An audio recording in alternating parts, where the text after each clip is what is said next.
Today we're discussing players like Zajac, Eichel, as well as Tomas, Hertl, and a big update from Habs forward Jonathan Drouin. We also have a few more signings to discuss today, and a longtime NHL player has called it a career. We'll discuss all that and more coming up next. So welcome back to another video here at Top Shelf Hockey. As I mentioned, we have a variety of NHL news and rumors to discuss here today.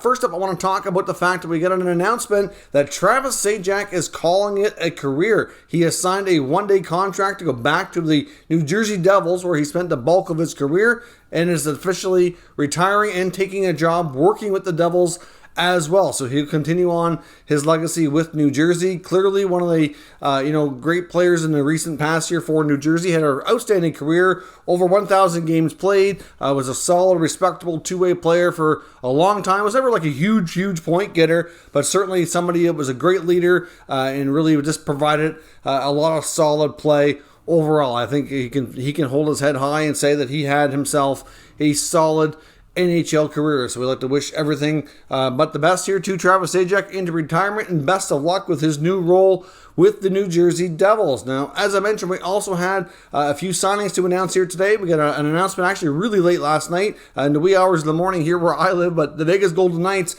announced they've come to terms with RFA forward Nolan Patrick. Now, Patrick, who was acquired earlier this offseason from the Philadelphia Flyers, of course, has a long-time connection to GM Kelly McCrimmon from their days in the Western Hockey League. He signs a 2-year contract valued at $1.2 million. Year one will pay him $1 million, where year two will pay him 1.4. So that'll be where his qualifying offer is based off of in year two. Clearly, Vegas is hoping Patrick can play a fairly high into the lineup and really solidify that center position and kind of get things back on track here for what he was, drafted to be, a number 2 overall pick. The Flyers certainly expected more, but there's a lot of reasons why he didn't develop into being that guy just yet. A lot of external factors, including injuries, and I know there was seemed to be some frustration on his side regarding development and how things were handled, but yeah, obviously we'll see where things go with Vegas, but pretty good signing. That does technically put Vegas over the cap. However, they do have Alex Tuch, who's not going to be ready to start the season, that they can place on long-term injury reserve. Of course, he's making $4.75 million, so that'll help them become cap compliant. So they're not necessarily going to be forced to shed salary, make a trade in the short term. They very well might choose to do that so that they don't need to use LTIR. I guess time will tell. We will see, but they do have that option.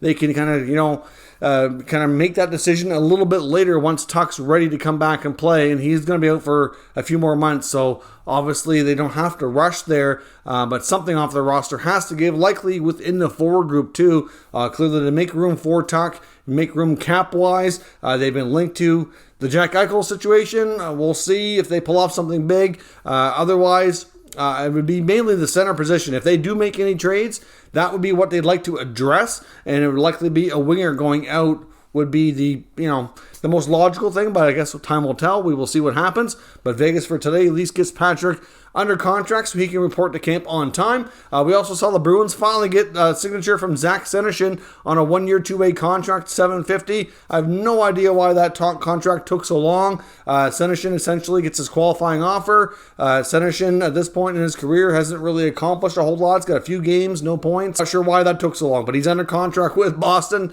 so he can report to camp. And I think with the additions they've made, he's very well likely going to have a tough time getting into a bottom 6 role. Likely going to need to spend some more time in the AHL and see where things go on that front. Now, we also have another PTO announced today. The Montreal Canadiens are bringing defenseman Cody Golobuff over on our PTO, so we'll see where that goes. He had played a little bit with the Senators, mostly in the minor leagues. He had played in Europe, and he was actually one of the guys from who currently was playing in Europe at the time that represented Canada at the last Olympic Games when there was no NHL players participating as well. So he certainly has a unique set of experiences, but if nothing else, he could be signed to a 2-way deal.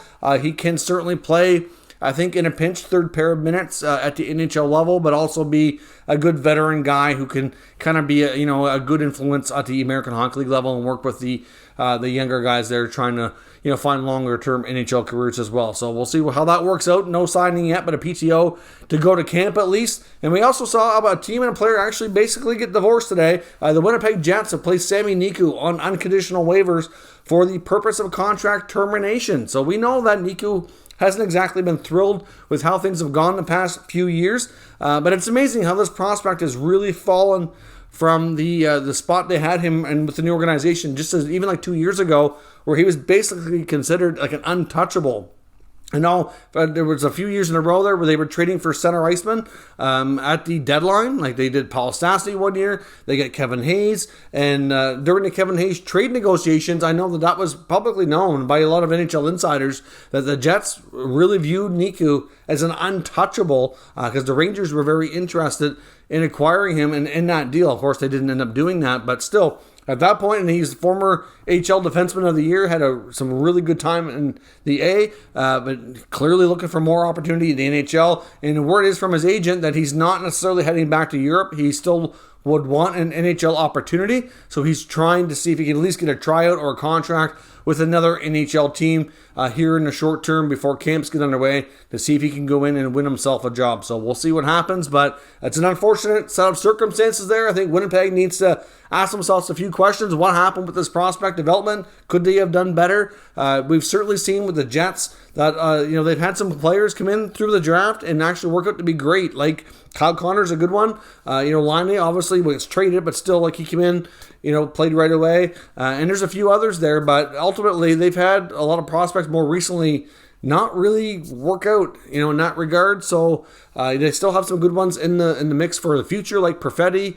Vesalainen's still around, but he's been there a while too. Like, at what point here do they need to kind of ask themselves about what's going on with player development? We also saw an interview today with Habs forward Jonathan Drouin, who spoke publicly for the first time in quite some time after taking a leave of absence from the Montreal Canadiens last spring and essentially missing the remainder of the regular season and the playoffs.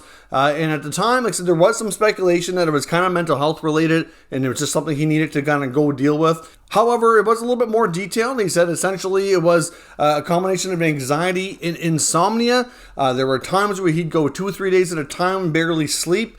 Obviously, that would affect your performance. And obviously, myself, I know from playing a lot over the years, rest is really, really, really crucial here. So if that was a big issue for him, it could explain a lot. He said it's something he's dealt with. And it's not like a brand new thing to him. It's something he's dealt with before, but really felt that he just needed to get a break. He's still a young man, wants to be able to continue his career and play on and, obviously not only be a productive player, but be healthy and, from a personal perspective. And obviously that's something he just had to go deal with. So that's certainly nice to see him speaking about it as well, to kind of get it out there. I know there's still a lot of people that are, reluctant to speak up when it comes to those types of issues, obviously because of the fear of stigma or being, criticized or anything like that. But I certainly commend Durant for being so public about it, talking about what was going on. And he says that, things are much better. I know Durant's also been participating in some of the pre-camp skates and different things going on with the team in the area in Montreal. So he's apparently looks good. Obviously sounded good in his interview.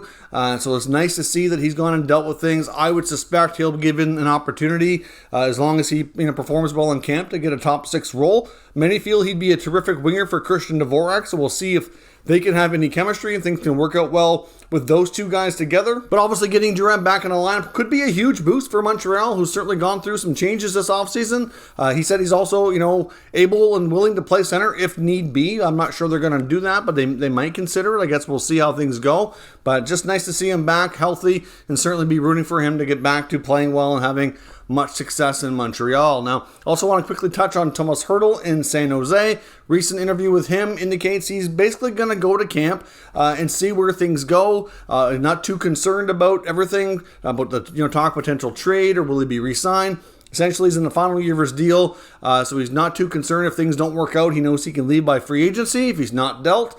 He said essentially he's going to go to camp, be a good pro, be a good teammate for a lot of the younger players. Like he referenced guys like Joe Thornton and Joe Pavelski for being good leaders and good, veteran pros for him to be around and learn from. And he wants to do the same thing for some of the younger guys on the team there now. And we'll see what happens. But personally, I think Hertl, I'm not really sure what his future holds. There's been a lot of talks about teams being interested in this guy. The Bruins were a team that's been mentioned and a few others for a solid number 2 center. He's still young enough and can be productive.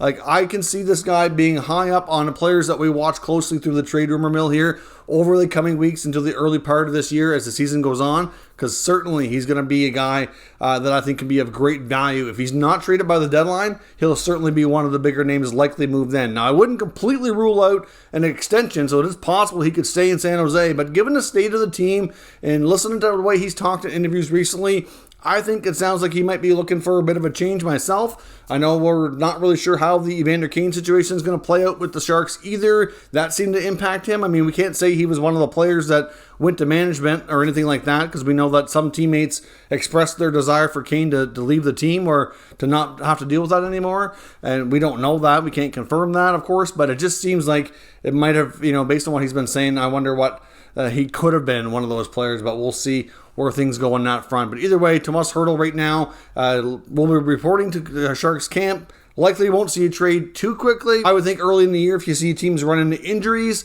or slow starts, that he'll be high up on the radar of anybody looking for a top 6 center. And that takes us to Jack Eichel. Quick update on him as well. Of course, we don't have any, updated rumors regarding teams talking trade or anything like that. Personally, I think, like I said before, I think a trade is going to have to wait at least a little while. But word is that he's definitely going to be in Buffalo this week.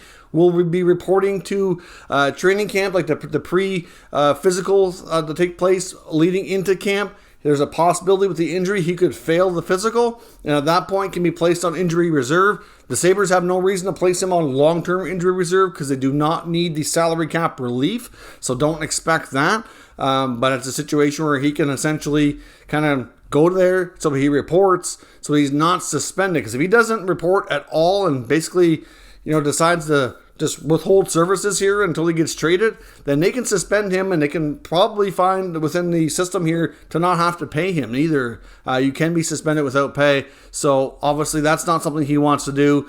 So I fully suspect that based on these reports here that he will indeed show up.